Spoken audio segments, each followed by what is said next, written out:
That's marvellous.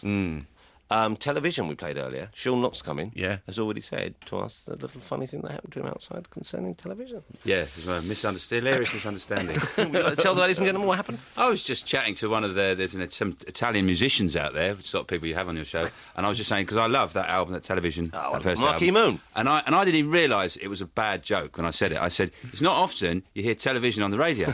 And I actually meant it because I love that album, and this Italian guy is saying to me, what? No, we're on the radio.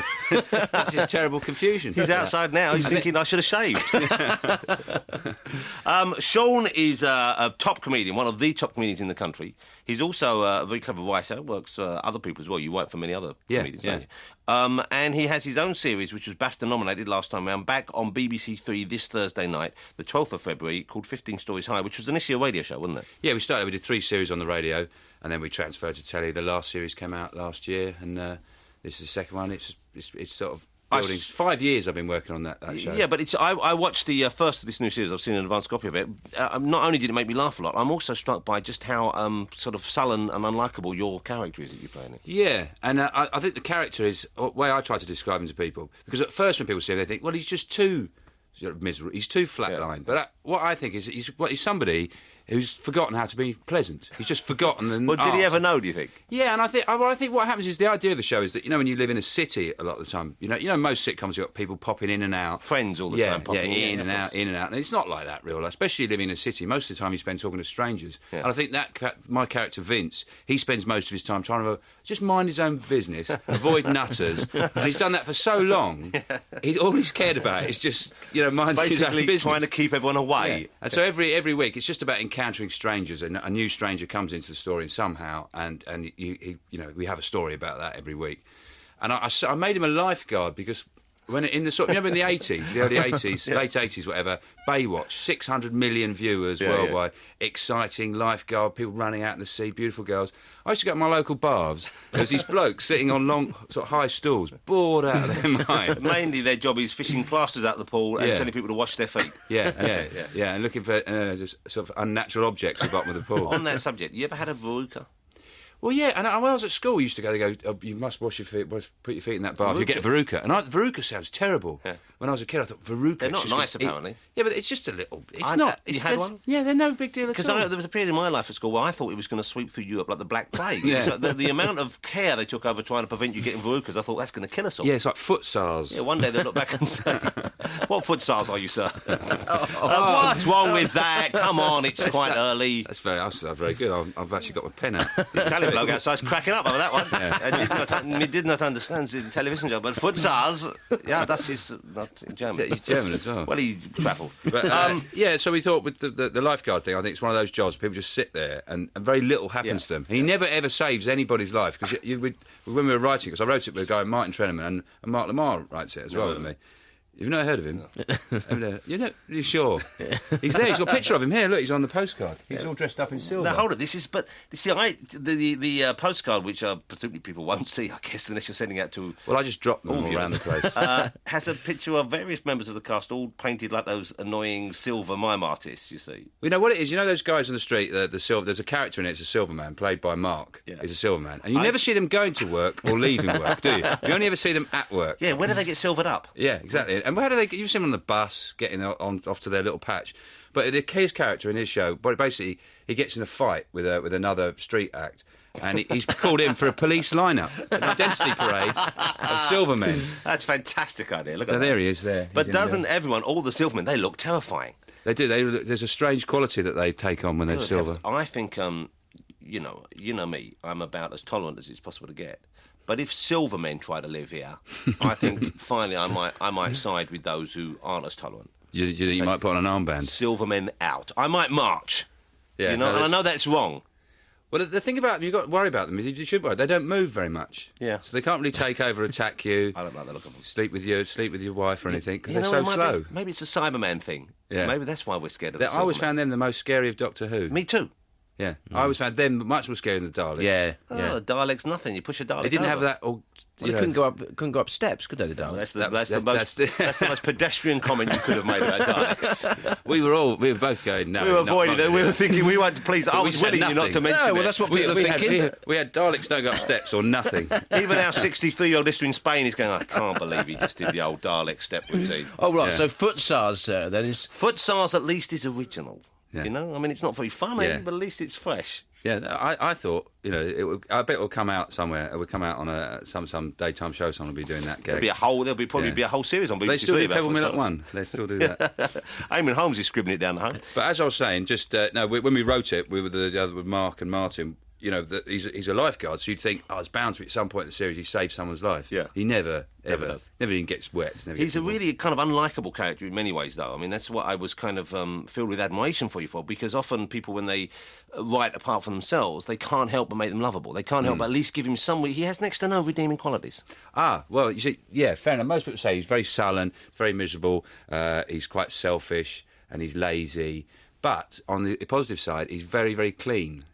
He literally has about 3 baths a day. There's one episode where so it's a sort of yin and yang. You balance I those see that things just up. as being selfish. Right. He's just taking all the time for himself. But he's not a likeable character in that sense. But what I thought I'd do is make him that extremely unpleasant. Yeah. And then you've got Errol, his flatmate, played by Benedict Wong, who's a terrific actor. Excellent Tremendous actor. actor. He was great in Dirty Pretty Things. Yeah. And he's doing another film now. I saw him the other day, and he's a proper actor. Is he Chinese?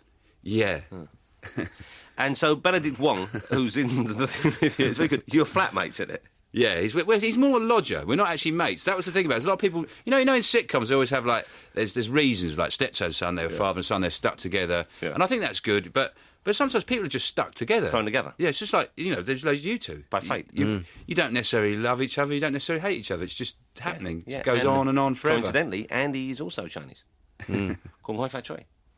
But Benedict's great. He works with you very well. He plays the sweeter half of that. Yeah. I mean, in some ways, there's a traditional aspect to it. It's just very traditional. The show is basically we made it look sort of arty, bleak, and weird, but it's actually very traditional. It's not the jokes aren't ironic. It's very upfront. The sort of comedy. There's quite a bit of slapstick in it, and that's a traditional sitcom. But I love the fact that it's set in a block of flats, because I lived in a block of flats for a little while. I lived in a council flat in East London for a while, and of course, it's tailor-made for this kind of thing, because there's a story in every flat. Even the empty ones. Yeah. But there's a story in every flat, and there's different... I mean, you kind of use that to great effect in the show, I think. Yeah, well, that was the idea, was it's like a sort of sketch show inside a sitcom. Well, there's a reason for it happening. Yeah, it's like I was thinking they're like a honeycomb, a block of flats. There's loads of different people going on all around each other. A honeycomb? No, not a honeycomb. Right, OK. Nobody's ever laughed They're not actually making... Well, they're not making honey. I mean, the whole point of a honeycomb is you eat it afterwards. Well, they're making... Why is it like a honeycomb shop? It's because, bees go in all those little holes, but the bees they're working there all the time. People aren't working there. They sleep there. It's not like a honeycomb at all. They sleep there, they chat, they dream. They don't sleep in the honeycomb, do they? Yeah, the bees. Yeah, they make the honeycomb and they go back to their beds afterwards. The honeycomb is like a radio station to them. They come in, they do their job, they go home. Okay? No, they don't. They sleep. They don't sleep in the honeycomb. It's like those Japanese love hotels. Well, of course they sleep. They don't sleep in the honeycomb. Well, they don't just work all the time, do they? Yeah, I think they sleep next to the honeycomb. It's like a honeycomb. It's like Gaudi building the Familiars Church, right? He didn't sleep in it. He was building it, and he had a little tent next door. So let it be with the bees. You've got a real, but I've never seen anyone object so strongly. I might have to ask you to leave. You're quite horrified. It's nothing like a honeycomb. I'm going to have to tell you to buzz off.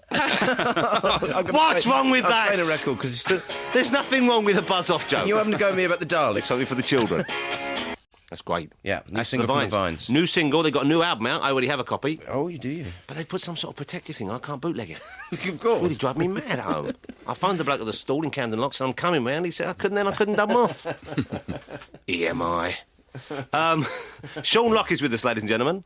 Sean Locke, who plays... is the character called Sean? Vince. It's called Vince in 15 Stories High. Vince Clarke is called. Vince Clarke from... referring to... yes, of course. Yeah. I met Vince Clarke once. Did you? Yeah, nice little What fella. was it like? Was he very quiet and taciturn and silent? Well, actually, come to think of it, I think I met him twice. Once, when I'd asked him to compose some music for a Channel 4 children's show that I was researching called Track Tricks. That's not meant to be funny. And secondly, I came out of a lift in a New York hotel once and found him standing there with his mother. Was he wearing a strange spacesuit outfit? No, not at all. He was just having a normal day out with his mum in New York. Complete stage act. I said, all right, Vince. He said, this is my mum. I said, nice to meet you. That was all that happened. Not the most exciting story in my canon. Those Vince Clarke anecdotes. You get people sit down with a bottle of Jack Daniels and tell a few Vince Clarke stories. I'm saving the best ones from a book. Here's a whole chapter. 15 Storeys High is available for your viewing pleasure on BBC Three. It starts again this Thursday. Are they going to move it over to 2 or 1, do you know? They did last time. Yeah. They did last time. It went out quite late, went out at 11:20 on BBC Two, so you need to go out a little bit earlier than that, so hopefully they will. But we did a screening. We did the world premiere a couple of days ago on the estate. We thought we'd do a screening on the estate. That's a nice idea. So we did one on Thursday night. And it was quite an interesting night because, obviously most premieres you have your limousines, red carpets, chairs. Yeah. The basics. And we did it in the youth centre. And we had to do it at 5 o'clock because the youth club started at 6:30. So there were certain constraints. But, we didn't get a lot of people turn up. We had about 50 or 60 people turn up. That's not bad. Yeah. Where was the estate that you filmed it? It's the Brandon estate in Kennington. Right. And the whole time we filmed there, people were quite into the show because normally when people film on that estate, there's usually a real major negative angle. It's normally a crack mother with a baby in a pram, or domestic violence, or there's usually sort of crime because Kennington angle. is near the Oval, isn't it? It's kind of south. It's just if you go down Kennington Park Road, it's on the left down there. There's usually and people like the fact the show didn't have any negative angle at all. Yeah. As far as it's just people living in a block of flats, as they do. And it was just a daft, silly show. But they came along, and I sort of realised once we started filming, I thought I should put my neck on the block here because people could really hate this show. And I was completely rescued by we stupidly used the youth club sound system, which is basically used for discos and rapping competitions. So the sound was basically woo, woo, woo, woo, woo. So nobody could criticise it. It's one of those BBC 4 shows. Yeah. Well, I imagine it's how Pete Townsend hears everything.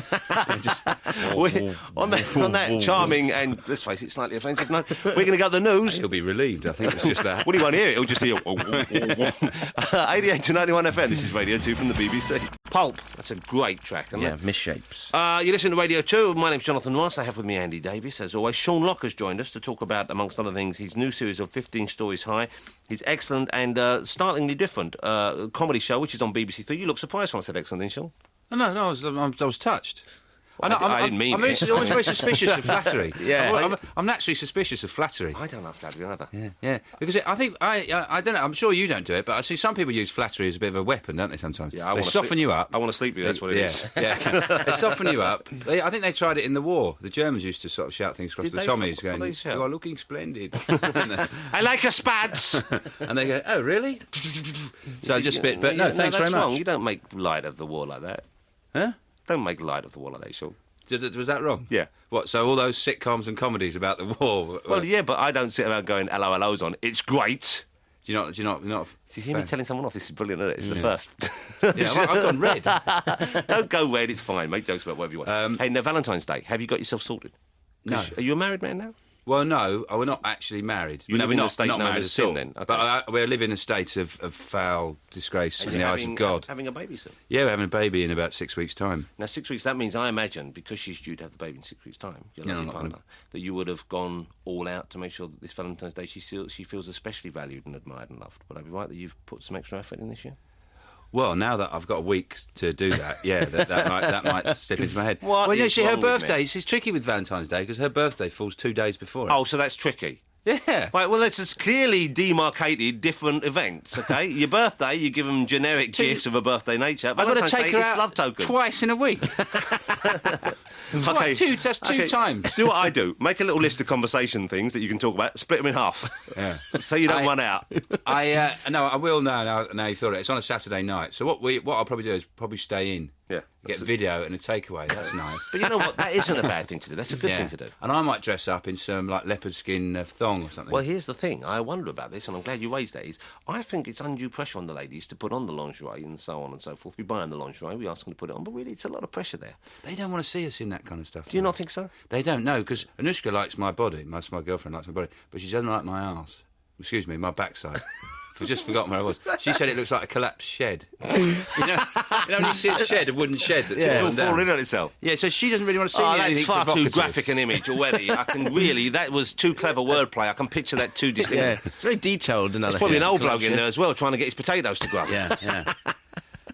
So I don't think women would want to see a man in that kind of explicit wrapped or speak what's for the word? yourself, I'm sure. Upholstered way. Imagine if you wore something that pushed everything up. Yeah, I wouldn't want that, but I bought myself a rubber shirt for the occasion. What are you laughing at? I bought a rubber shirt last week. Really? Yeah, I don't like it. Is that just so because you can wipe the food stains Well, I off? bought it essentially because I'll sometimes buy clothes which look really ridiculous deliberately so that I can wear them when I think it's all over, so that when we run out of jokes, there's something to look at, which happens most weeks.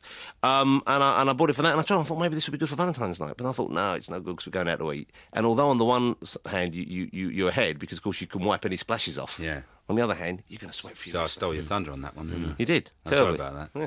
Awfully. No, we didn't do that on air, the blood drinking. No. Yeah, that's true. You, Michael, what's his name? We were talking about Michael Flatley because Sean's Edinburgh show, was it the last one you did? No, 2 or 3 years ago, yeah. Well, tell us the title. I did a show in Edinburgh and I thought I wanted to have a sort of title that caught people's attention. So I had a photograph of me leaping through the air in green tights and a white peasant's blouse with a garland of vine leaves on my head saying, "No, Flatley, I am the Lord of the Dance." It's a challenge. Yeah, it was a challenge. It was a direct challenge to Michael Flatley. And did he pick it up? No, he didn't. No, he didn't. I don't think he was aware it was on at all. A few Germans came in thinking they would expect some kind of river dance tribute. And there's just me in a suit, smoking and moaning. And did you win him over? Yeah, I did. Yeah, I don't think in the end. Yeah, but a couple of people said we thought there was going to be dancing. I think most people got the joke though. Luckily. Yeah. Do you still smoke? Yeah. So you're one of the few people in this country that haven't been persuaded by those adverts of the fat dripping out, because they really do seem to have worked better than any other ones. They are foul, isn't it? And basically, I just stopped watching television. I don't know what's on going on, and I'm it was a choice. Or anything. But now with the baby coming, yeah. Well, I smoke roll-ups.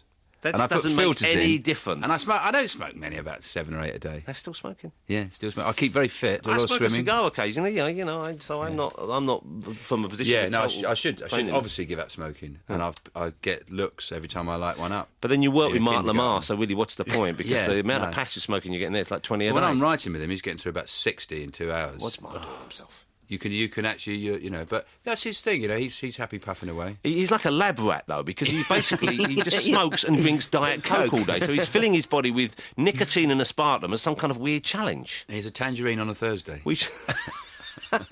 That balances everything out. It's one tangerine, and it's a ritual. I see him peel it, cleanses himself segment by segment, and that's his purification. And he's going to start again. I do hope he's listening. All right, let's put another track on. We'll talk to Sean a little bit more after this. That's Needle in a Haystack. Who was that by? Was Velvets. The Velvets. It's always that on the end, isn't it?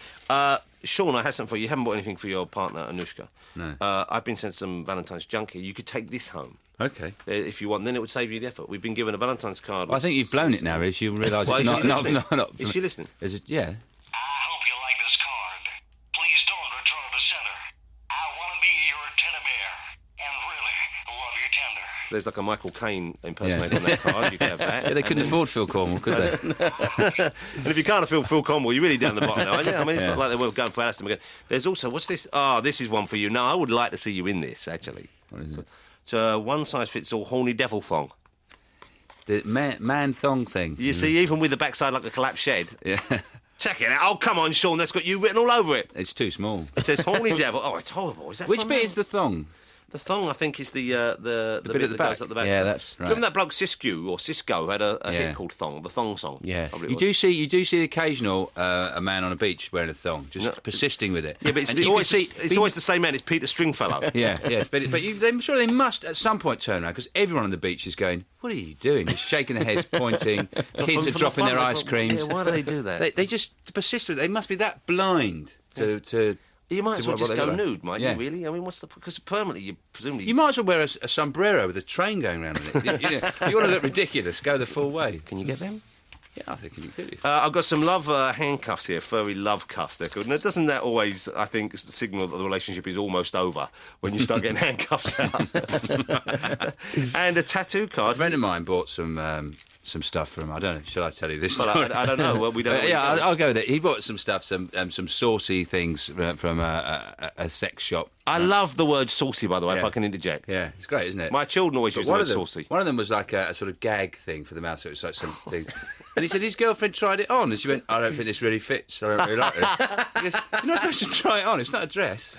Can you take that sort of thing back once it's been tried Yeah, on? yeah. I would have thought not. I would have hoped not. I don't think you'd want to buy a thong knowing that someone's returned it. Thanks. I think the thong will come in handy. I'll do a bit of decorating. Where it doesn't matter if I where get paint on it. Well, my daughter Betty once went to a party on a council estate, in fact, and her and one of the other children were allowed to wander off, which if I'd known about, of course, I'd have been having kittens at home in panic. But they were allowed to wander around. And they said the strangest thing they saw, it was in the summer, they looked in the window and they saw an elderly couple decorating, and they were both only wearing thongs. Yeah, but that's the sort of thing we have in the show. We just have little snapshots of lives. Well, when I lived in the council flat, there was a woman next door, and she was a very nice woman. You know, getting on in years. And one night, we were lying in the bedroom, and I heard some noises and realised that she had a gentleman caller. Yeah. Took a while to get the glass in the right point against the wall so I could clearly hear, but I mean, it was... Yeah, well, you can... one of the things when I got the idea from was when I lived in a tower block in South London, and it just all your preconceptions about what they would be like in there, and then being quite surprised about all the different types of people there. So that's really I got the idea. I mean, in the last series, we had one bit where you just cut across to a flat, and you see this old man in his pants wrestling his image in the mirror. 'Cause I saw that once. I saw this old man. He's obviously got drunk in the afternoon. Did you? He was just drunk in his flat. You know, you ever got really drunk on your own in your house, put some music on, and started stripping off and jumping around and going crazy? Have you? No. Is this one of those ones where I just did just me there? I think it really is. But he was just dancing around in his pants, sort of wrestling, like, you've still got it, son. You still got it. You're all there. And I put that in the show, and I genuinely saw that. And there's one time there's one in one of the shows, the first series, which is out on DVD now. Just another plug there. Wow, the first series out on DVD. We just a load of people with crash helmets. You just see this flat, and there's about 6 people having a party, having photographs taken, like some weird, strange club. What about those Daleks, though, Andy? They can't get upstairs, can they? No, but they can use lifts. And they can use escalators. Sean Locke, ladies and gentlemen, he's an award-winning comedian. His show, which was nominated for a BAFTA last night, didn't win, presumably. No, but it was nominated. That's pretty good. That's why we put nominated. Yeah, not bad. BAFTA. He's up on the DVD dogs, BAFTA nominated, in quite small letters. And try and make the end look like a W.